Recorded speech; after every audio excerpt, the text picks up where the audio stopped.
Dimitria Lambda. How come every Al Pacino movie I'm seeing now, he's dealing with somebody who's in drag or is transgender? This is kind of weird. He is defending a guilty judge who at the same time is a judge who sentences innocent clients of him. This is when he was probably 40 but still looked like he could have been 29, and I have a lot of mixed feelings about this one. This is definitely one of those Oscar sort of movies. I'm sort of expecting the same kind of Pacino performance I keep on getting, which is he's kind of a chilled out guy, he's kind of somewhat the everyman, but then there's always that moment where he gets unhinged, and then that's what the Oscars rave about. It's in Godfather, it's in Serpico, it's in Dog Day Afternoon. It's kind of like a remake of Serpico, except he's a judge. This is a much better film than Serpico, though there are a lot more distinct flaws about it. There are a lot of characters who don't make a lot of sense. There are some scenes that don't make a lot of sense and don't really need to be there. This is sort of something that has happened since around the 80s, where the romance has always been obligatory. You could argue it's always been obligatory, but especially from the 80s and especially the 90s on, 2 rows of teeth and pretty lips, and that's sort of it. Now in this one, they sort of tried to make the girlfriend a little bit more dignified, a little bit more developed, in that she is in the same sort of career path, and they sort of are debating whatever is going on, whether something is wrong, whether something is right. There's no reason I found this character needs to be here. The idea is that, okay, like she's supposed to sort of be that he can sort of explain his thought process to. You know, that's sort of the point of that character. When they argue, it's like, it's sort of just going, I love you, I hate you, I love you, I hate you. And when he first asks her out, he's kind of criticizing what her and her board is doing, and then he's like, oh, you want to have some dinner at 7, and then, you know, in the subtext, you want to fuck at 10. I don't get it. And I swear, the weirdest scene in the movie, what was with that helicopter?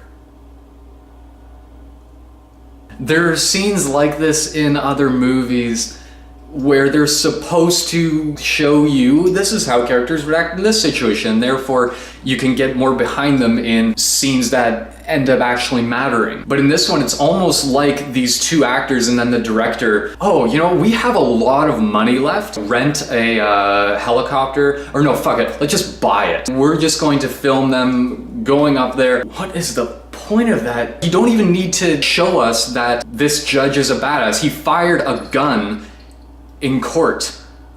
Badass. We just got it. But no, we have to go off into this other hobby he has offside, this supporting character. It is quite amazing. It's a marvel of a scene. But the rest of it, I am sort of buying. There is always something going on. They don't focus on something for too long and they move on to something else. And every single scene is extremely dialogue heavy, like Serpico, I'd say a little bit more. It sort of takes its time, and the actors will take their time. Okay.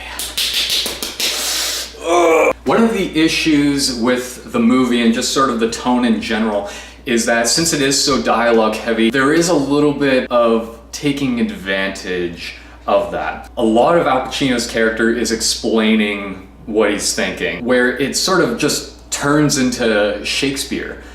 And now that I think about it, this is kind of like Shakespeare, a Shakespearean tragedy in the justice system. I think each scene could have been even like just 15 seconds longer, where you just see the reaction on his face. We know Al Pacino's performances. When you see Dog Day Afternoon, you know, he can emote with his face really well. When they're trying to have him just give this exposition, there's all of these times where things are constantly getting worse and more corrupt. There's this impending doom almost happening. And then there's a moment, I swear to God, it's after this brutal scene completely showing how fucked up the justice system is in this movie. And then it cuts to him. It's like one of the few silent scenes in the movie. And I was wishing for more of them, but now that after seeing this scene, I'm kind of regretting saying that. I'm like, you know, just start talking a little more.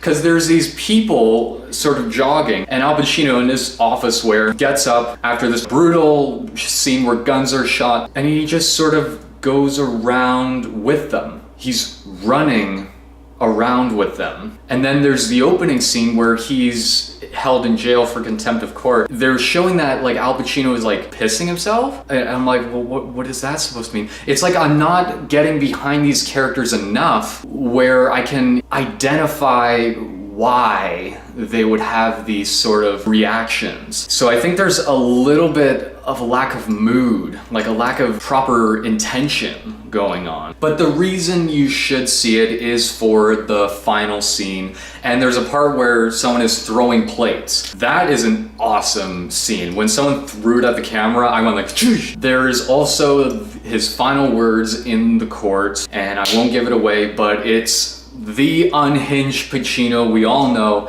and it is one to remember. Al Pacino's great, John Forsythe is excellent, and Jeffrey Tambor's great. It's shot well, it's well written. I would just stick with it when that final court scene ends. The ending is just a whole other load. It's almost like a Monty Python sketch. It might be amazing, but when you're in the heat of the movie, it's like it's making fun of itself. It's quite amazing. But that is about it for today. I will be getting back with a brand new movie in the theater. For now, just want to ask you, who are you? Who are we? I'll see you next time.